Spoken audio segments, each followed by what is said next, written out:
Ranting about terrible modern movies all day can be exhausting, so how about we take a look back at some absolutely peak television? I am, of course, referring to the absolute insanity that is Voyage to the Bottom of the Sea. I'm not kidding when I say this show is completely unhinged, and is the greatest hidden gem of the 60s. You guys are in for a treat today.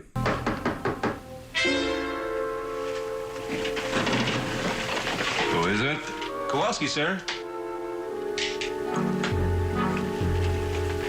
Come in. Shout out to Me TV and Toolman TV for dutifully uploading these episodes onto YouTube in HD. Go subscribe. Now let's start this off with some proper introductions. Some might say this show is a serious drama with no comedic tendencies. But no, I'm here to tell you how it really is. The show follows the nuclear submarine known as the Seaview and its crew, as they nearly bring about the Earth's destruction on their various wild adventures that take place in the whimsical far future of the 1980s. The crew is made up by several colorful characters, including Admiral Nelson, a brilliant scientist who spends most of his days sleeping or pretending not to be confused. And the crew? They're all on shore leave as ordered. All of them? Yes, sir. That's what you ordered, wasn't it?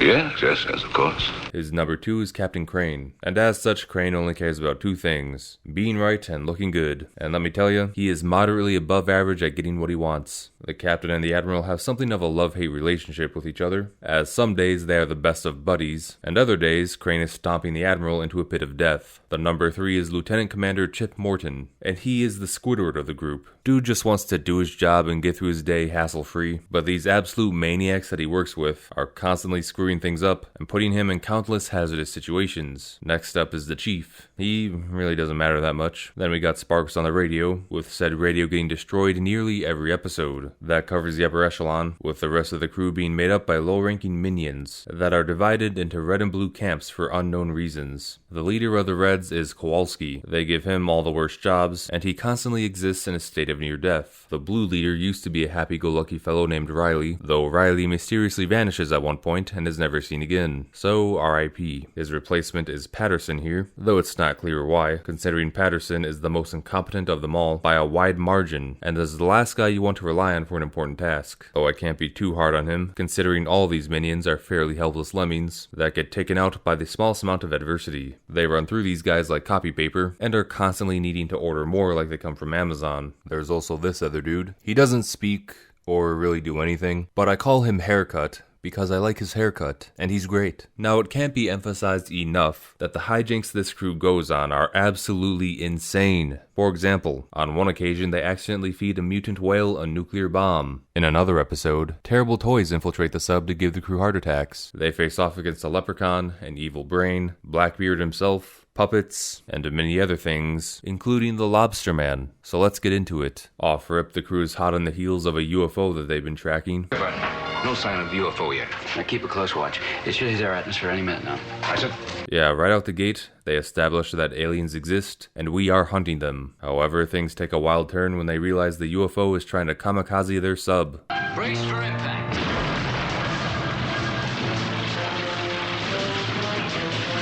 Action-packed. Voyage doesn't waste any time, so the sub collapses to the bottom of the ocean floor, but this type of thing is a regular occurrence for the Seaview, so the crew is relatively unfazed. They manage to find the UFO, so they can bring it aboard the sub and immediately proceed to futz with it, and try to smash it open like a bunch of cavemen. They don't know what this is, and believe it either might contain a living organism, or it might be a bomb, but that won't stop them from instantly strapping explosives to this thing. Fortunately for all of humanity, none of their antics have any effect on the space pod. Eventually, they get bored and give up. So they leave and order none other than Patterson to guard this thing. So you can imagine how this will go down. Some time passes, and Patterson hears an unusual whistle coming from the pod. So naturally, instead of raising the alarm like he was ordered to, If you hear the slightest peep out of that thing, hit the alarm. Aye, sir. He runs up on the thing with a crowbar. But then, the Lobster Man emerges. So Patterson provokes the creature by jamming his crowbar into his claw. Then he barely manages to sound the alarm before getting a judo chop to the neck. Neck chops are a go-to move in this world, so get used to seeing them. Then, Thankfully, they cut away before we see whatever this is. In hindsight, it was probably a terrible idea to bring an alien vessel aboard your sub, then attempt to forcefully break it, then leave it completely unattended to aside from your least reliable crew member. But hey, what do I know? In response to this development, Captain Crane sends a message over the intercom, informing the crew that there may be an alien on the loose, and they should all seek to either capture it or kill it. But of course, the lobster man is also standing next to a speaker, and is listening to everything he says. Later we cut to Kowalski and the chief, as they conduct a search into Chip Morton's room. They go through all of his stuff and find nothing, though Kowalski accidentally causes some luggage to have a delayed fall, the noise of which causes the chief to discharge his firearm several times into the closet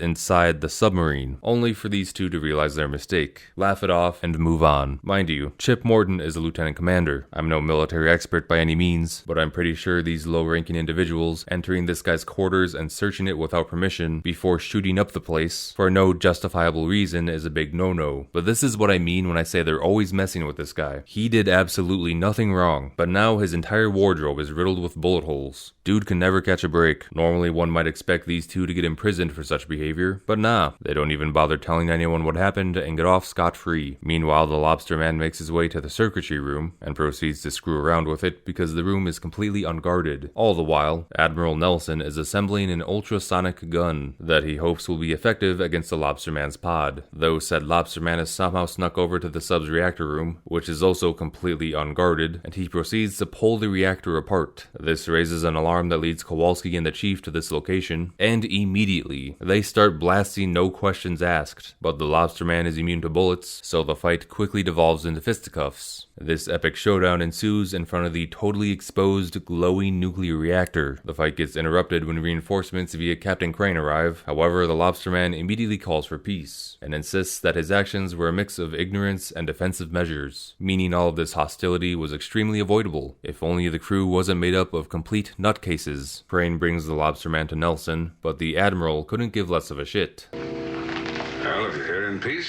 you're welcome. Regardless, the lobster man explains that he already knows all there is to know about Earth, thanks to the radio waves they sent out into space, and that he merely landed here because he ran out of fuel, and is in need of a resupply, and will happily be on his way if they help him out. This seems like a reasonable enough request to the Admiral. However, Captain Crane reveals himself to be an all-time hater, and immediately decides to threaten the lobster man with imprisonment. But I want to place him under tight security until the Defense Command decides what to do with him. Reminder, this is their first ever contact with alien life, and their first instinct is to show it no respect and constantly provoke it with hostility. General Cook standing by, sir. General Cook... See, look what happens now. You behave rudely to the lobster, so he karate chops all your gizmos. After a quick commercial break, cooler heads prevail as the lobster man apologizes for his rude behavior, and the crew is suddenly in more of a mood to hear what this guy has to say. Well, nothing to lose by hearing what he has to say, Lee. Lobster man insists that revealing his presence to the world would cause humanity too much unnecessary chaos, and could potentially endanger his own life, to which the Admiral agrees, though Captain Crane is still highly and openly suspicious. Lobster man then allows the Admiral to inspect his spacecraft, but the Admiral nearly wrecks it by putzing too much. Right, careful. No harm done, it's careless of me.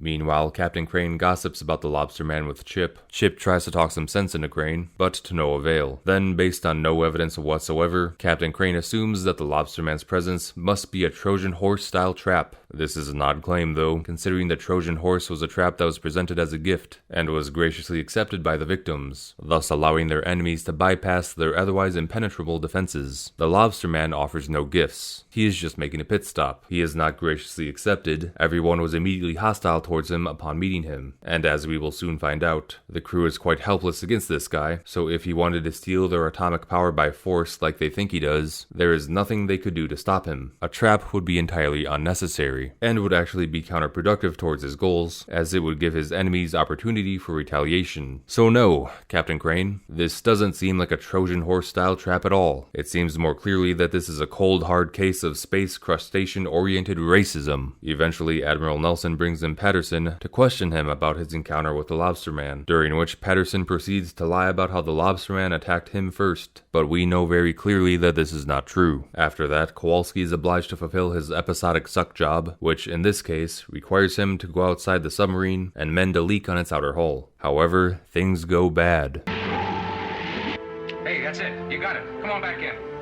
I can't. Kowalski, what is it? Go on, answer me.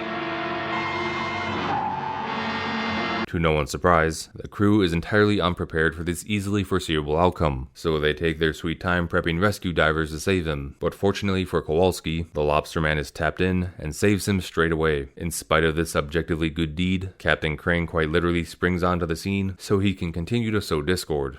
My intentions are honorable. I trust yours are the same.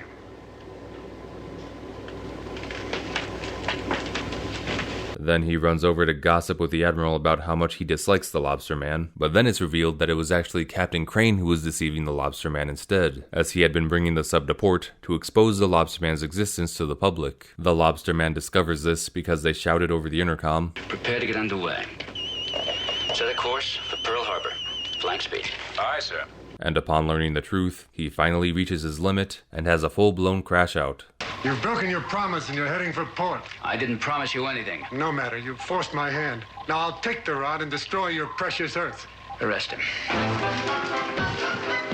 Captain Crane, you just couldn't help yourself, could you? You couldn't just offer the lobster a soda or a half-decent attitude. No, you just had to relentlessly antagonize this powerful, hyper-advanced alien from the moment you saw it. And now it's going to wipe out the planet. So once again, the lobster man karate chops his way through the crew, then through the sub's circuitry, causing the vessel to crash land on the ocean floor.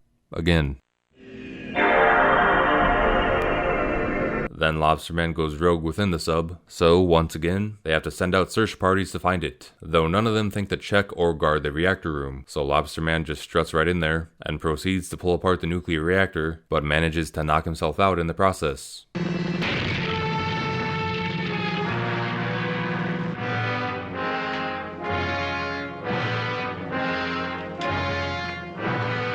RIP Chief, radiation poisoning is a rough way to go. So this little zap was apparently a booby trap that the wise Admiral set up once he realized that the Lobster Man was lying. How did he figure this out? Well, when he was putzing with the space pod, he discovered that it ran on electricity, rather than the solar energy that the Lobster Man claimed. As long as we ignore the fact that solar power can create electricity, but then he also states that the other crack in the lobster story is that it attacked Patterson without any provocation, except Patterson blatantly lied about that, and definitely provoked the Lobster Man into a fight, and Admiral Nelson blindly believed his story without taking any measures to verify its truth whatsoever. So in conclusion, the Admiral has deduced the Lobster Man to be a villain as a result of his own completely broken logic. Granted, the Lobster Man does eventually prove himself to be a deceitful villain, but the crew thinking this about him isn't a result of their own intelligence. It's a simple case of dumb luck that they came to this outcome. The Lobster Man tries to escape its cage, but this minion has him locked down.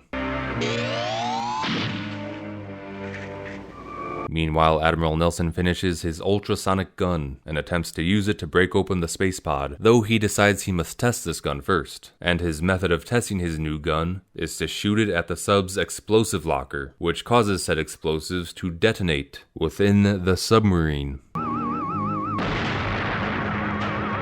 I seriously cannot express enough how batshit crazy these people are. Now what? Try again. Later, we rejoin the Lobster Man as he makes this epic prison break.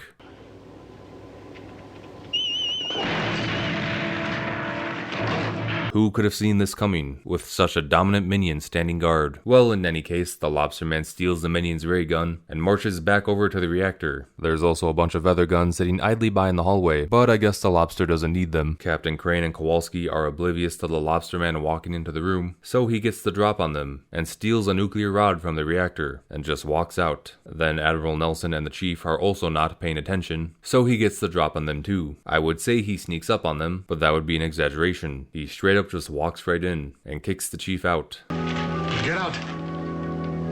He then taunts the Admiral by saying how he'll convert his space pod into a mass extinction bomb, so that his race of lobster people can move in and inherit the planet's oceans. Perhaps if the crew of the Seaview were a bit more diplomatic, they could have arranged a peaceful coexistence with the lobster men, but, well, things just didn't play out that way. Suddenly, Admiral Nelson springs into action with his new gun, but the lobster man dunks on this nerd with his whistle attack.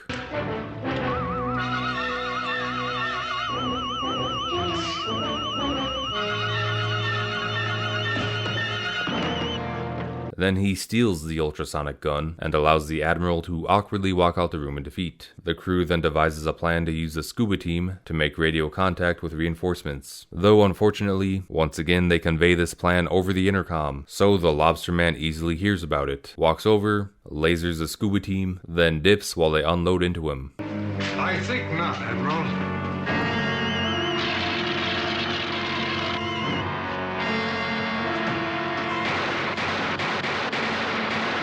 To evade pursuit, the lobsterman hits him with the old hide behind the door trick, which works like a charm. However, an ambush is waiting for him over by his space pod, though the lobsterman doesn't really give a shit, so he just leaves.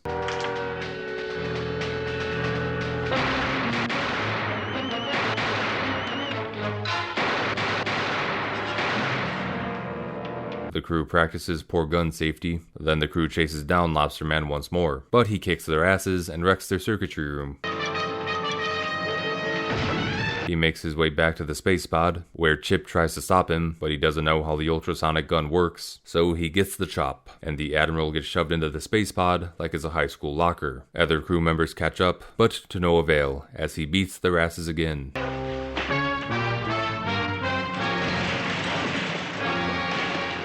However, Captain Crane manages to get a hold of the ultrasonic gun, and boom! Got him. Lobsterman dead. Mission accomplished. But not before the Lobsterman was able to fire the Admiral out of the rocket silo. The General calls in on the radio, but Captain Crane just tells him off, the way any military man would speak to their superior. Will you tell me what happened? Look, General, I'll file a full report. Over and out. Over and out. They certainly do things by the book, don't they? Eventually, they fish the Admiral out of the ocean, and to their surprise, outside of sweating his ass off, the Admiral is perfectly fine. How? Well, he says he was able to stop the space pod with the old watch trick. Yeah, remember this one? Careful.